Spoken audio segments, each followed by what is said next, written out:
in the previous part, I explained about what? I explained about the diffusion, passive transport. In passive transport, I explained simple and simple diffusion as well as facilitated diffusion. Now I will explain about one more. There is one more type, that is osmosis. That is types of diffusion. I told you another is osmosis. So I will continue with osmosis, and then there is active transport. I will explain that also. See here, I told osmosis. The third is one was what? One was diffusion. In diffusion, I told there are two types: simple and facilitated diffusion. They are the types of. In case of passive transport, there are what here I will show. In case of passive transport, there was two types. One is called as simple diffusion. Passive transport. Passive transport has two types. One is diffusion, another is osmosis. One is diffusion, another is called as another is osmosis. In case of osmosis, there are two types. One is simple and another is facilitated. Now today I am explaining about the osmosis. I will take the osmosis. What is osmosis actually?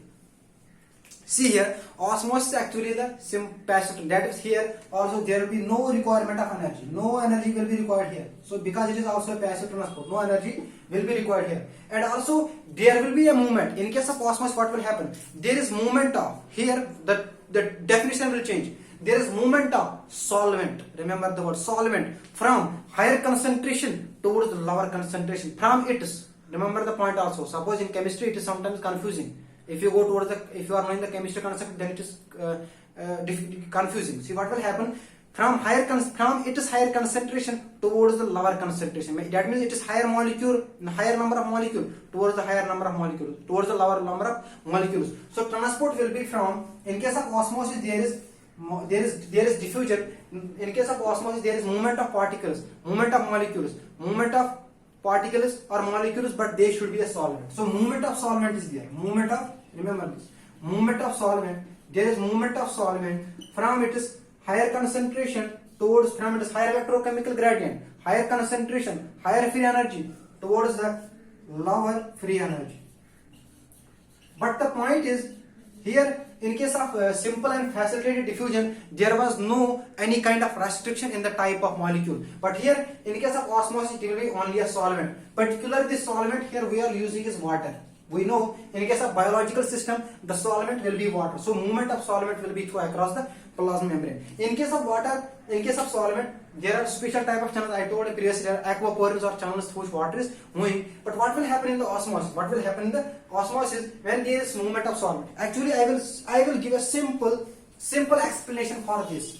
How the osmosis will occur. Okay, suppose this is a beaker. You have to consider this as a plasma. Remember one more thing. I told you plasma membrane is selectively permeable. Plasma membrane is selectively. It will allow only selected molecules through it. Whoever I told you who it will allow only selected particles to enter the membrane. So it is a selectively select. Some are saying it is semi-permeable. Confusing. No, it is not a semi-permeable. Remember, plasma membrane is a selectively permeable membrane. And see here, now here it is. Remember, this is semi-permeable membrane. Semi-permeable. Now, then I will make a definition simple. I will tell definition simple. Semi-permeable. Here are water molecules 1, 2, 3, 4, 5, 6, 7 water molecules. Here are 2 water molecules only. Here are solute particles 1, 2, 3, 4. Here are solute particles. I will show the solute particles in another color. There are solute particles here 1, 2, 3, 4. Here are solute particles 1, 2. Okay. So this is called here. So solvent is here. This is solvent. This is solvent. This is solvent. These are solute. This color is solute. What will happen? This is a semi-permeable membrane. Semi-permeable membrane will allow only solvent to enter through it. Only solvent to enter through it. Here what will happen?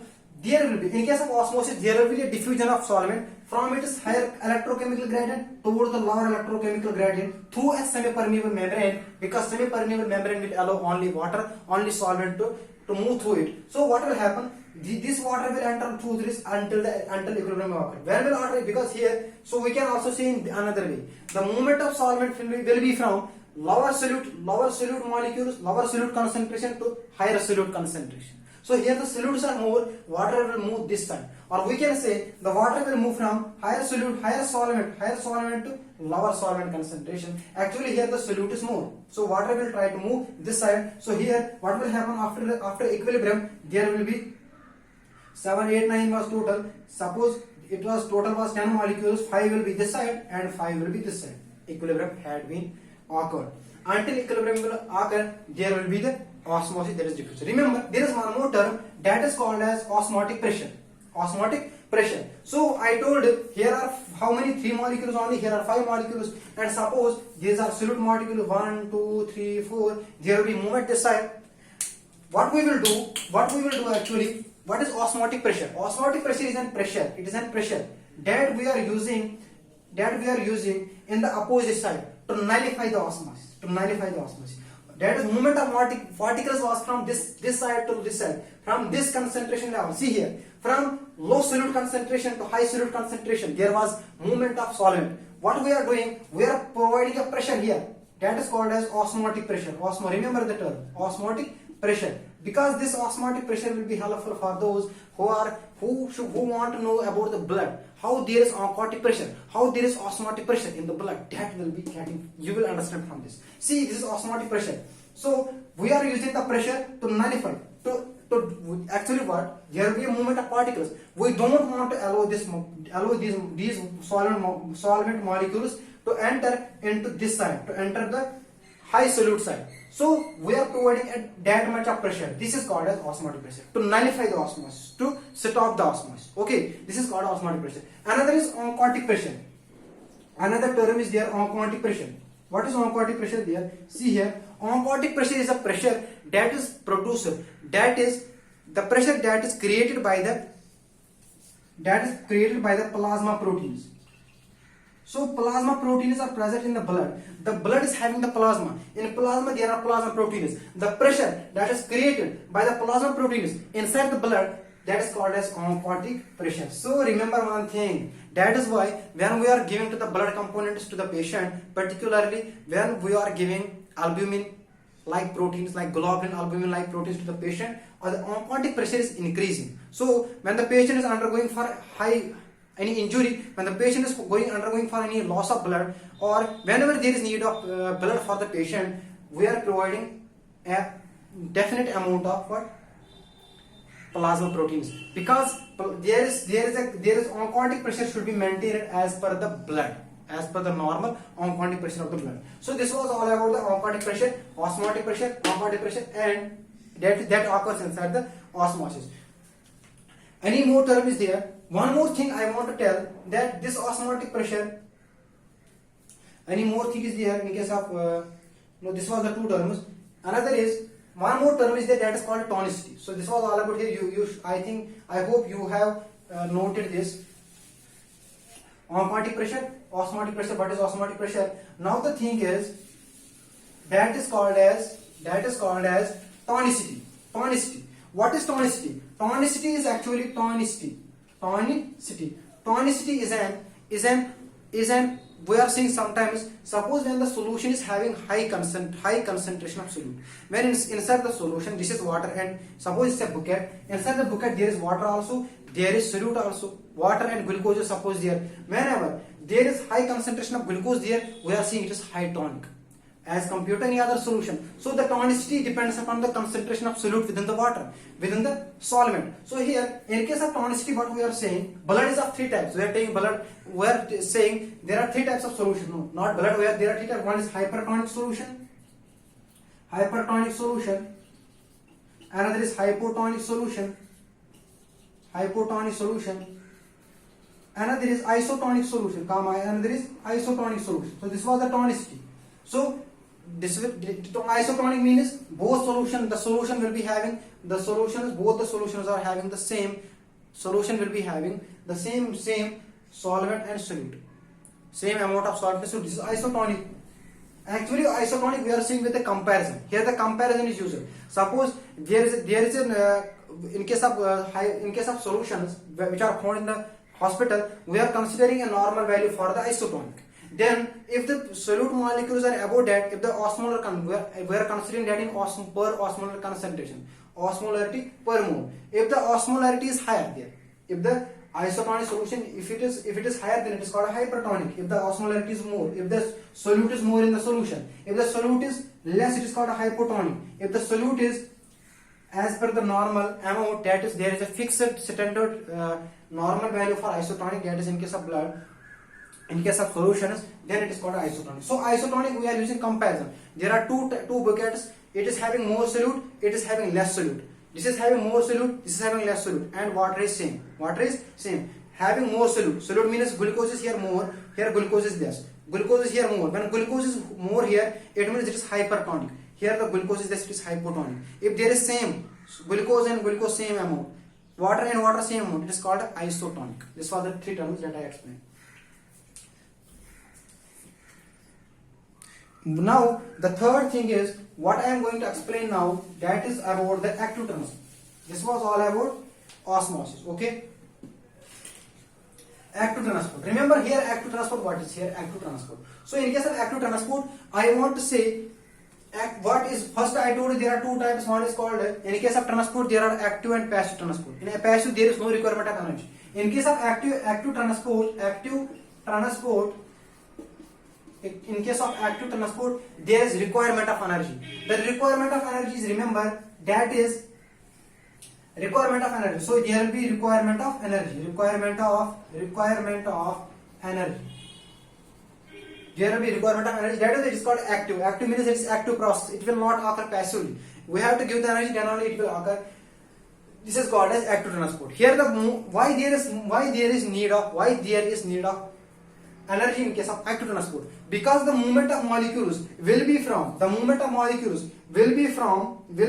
see here, I was in that first I was telling in the simple diffusion, I was telling in the diffusion movement is from higher concentration to lower. Here low molecules, low electrochemical gradient, from low electrochemical gradient towards the higher electrochemical gradient, there will be what, this is what it is called as uphill transport. It is called as uphill transport. So we are going uphill towards the top of the hill, towards the higher energy. So there are two molecules, there are 5 molecules. Actually, as per the normal, without energy, from 5 some will move towards this side. But when we are giving energy this side, we can move these two also towards the 5 side. So this is only possible by means of energy, that is called as active transport. In case of active transport, there are different types of active transport. I told you there are different types of active transport. I will explain everyone briefly. See here. One is called as primary active transport. Primary active transport. Okay. Another is called as secondary active transport. 2 degree. You can write that much. Secondary active transport. Third one is vesicular transport. Okay. The fourth one will be what? The fourth one will be what? That will be carrier transport. But I don't consider this one as a transport separate. Actually, this carrier also comes in these 3. But here, as per the book, we have to explain. See here, what we will say, in case of 1 degree transport, that there will be a requirement of energy. The energy will come directly from the ATP. Remember, the ATP will be broken by means of ATPase. So energy will be used to move from molecules from lower concentration to higher concentration. Here the energy will not be used. Remember one thing, what will happen? The one molecule, in case of secondary transport, this is important. One molecule will be moving from higher concentration towards the lower concentration, and whenever a molecule moves from higher concentration to lower concentration, I already told you, it wants to decrease energy. There will be a release of energy. The molecule wants to be stable. It was having high energy here, it will go downside to decrease energy. The energy which has been released by this particle to move downside, that energy is used by the another particle to move from lower concentration to higher concentration, lower free energy to higher free energy. That is why it is called active. Secondary active. It was not a primary active. Energy did not came from the ATP, but energy came from the another molecule that was going from downside. It is like this. Suppose I want to go from this side to that side, to this side to that side. For that purpose, what I am doing, it is easy for me. When I am going to that side, because here I am having high energy, I want to go that side, my energy is less. When I am going, I will release some heat. During my movement, I will release some heat. Another person will use in the downside, another person is using the same heat to move upward. That is happening in the secondary transport. What will happen? I will give an example. In case of sodium glucose pump inside the small intestine, glucose is transported inside towards the epithelial cells of the small intestine. So what happened in the ATP is not required here. One molecule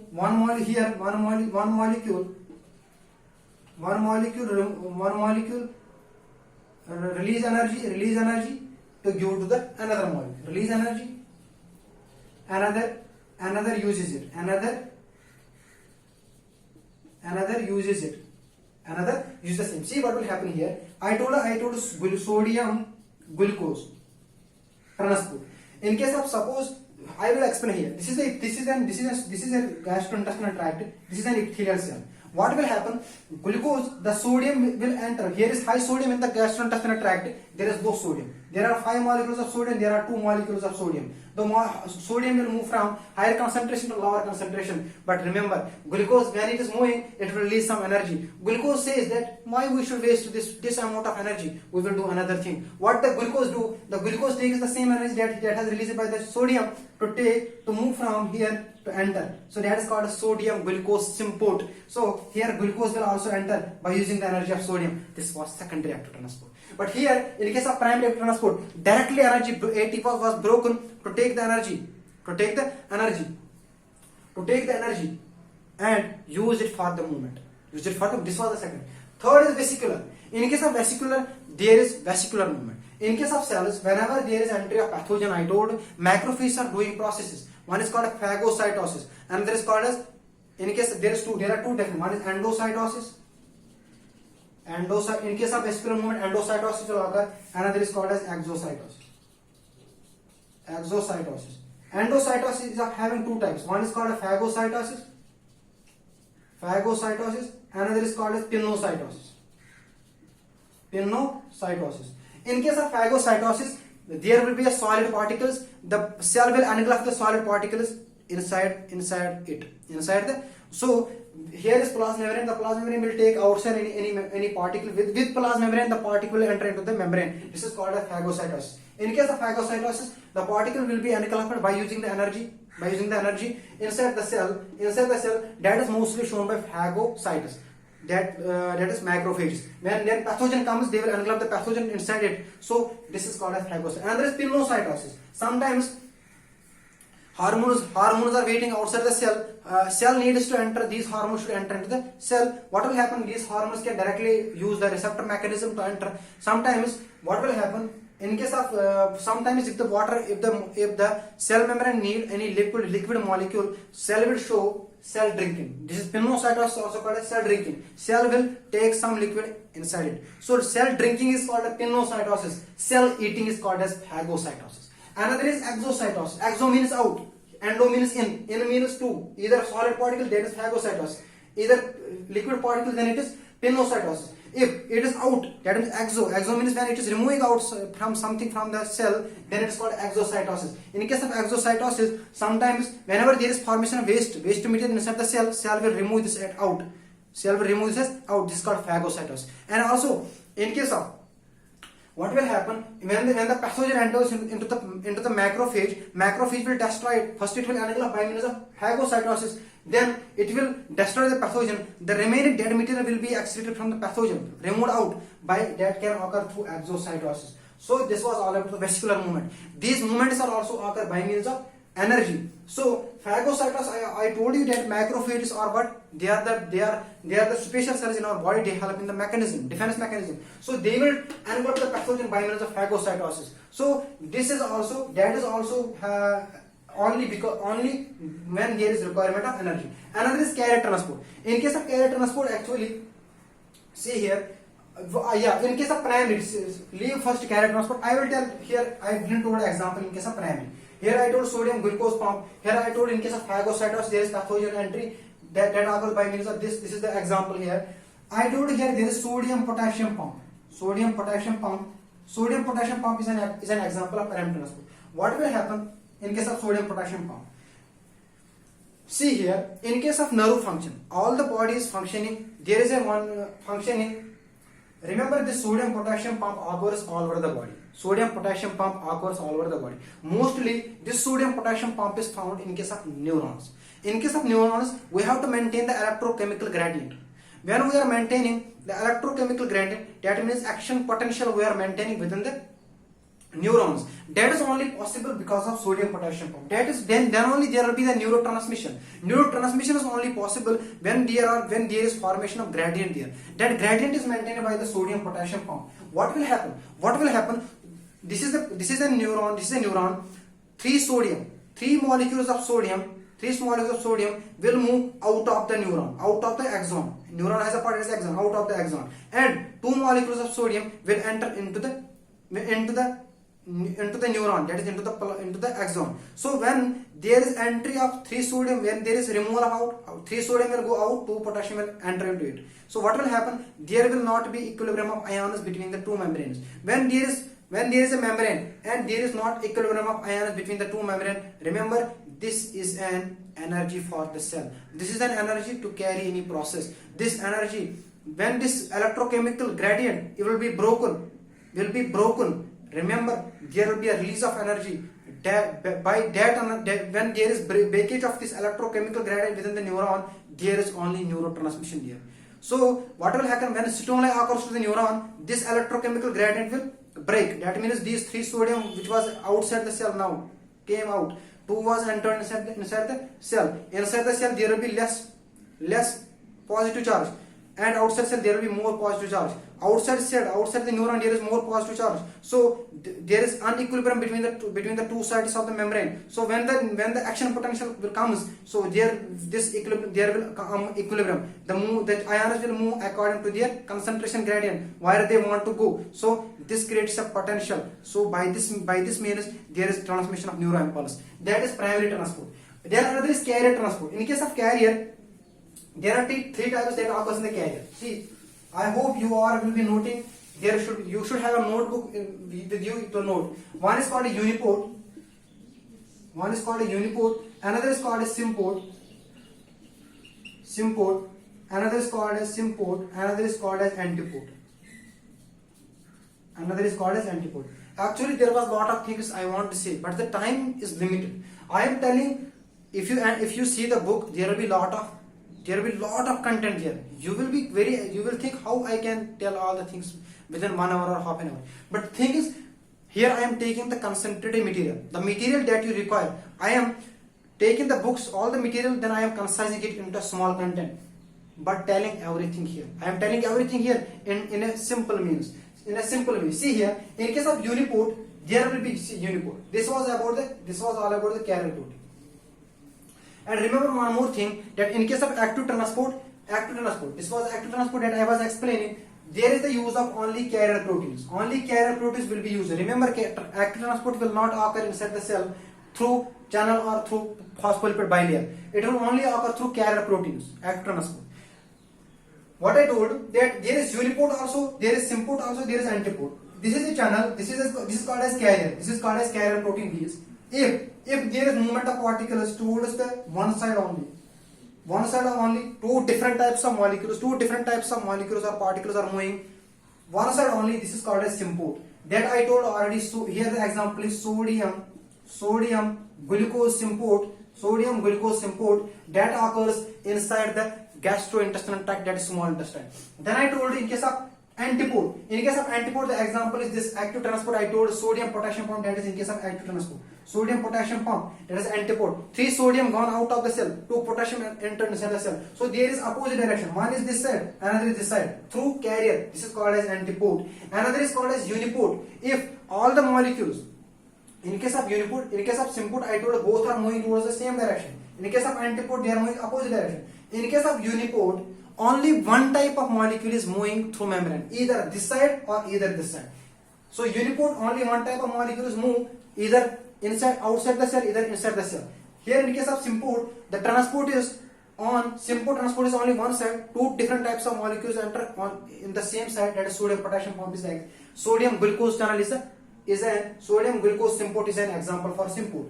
In case of antiport, sodium potassium pump is an example. In case of antiport, some different types of molecules will be there. different types means there will, suppose if there is, we have taken sodium is different, potassium is different, glucose is different, and sodium is different. So we are taking different molecules here in antipode. They are moving opposite direction through carrier protein. One is going inside, another is going outside. So this was all about the secondary transport. I hope I told everything about the transport. This was all about the transport. Remember one thing in the life, that sometimes we think that the life is very tough and it needs a lot of strength.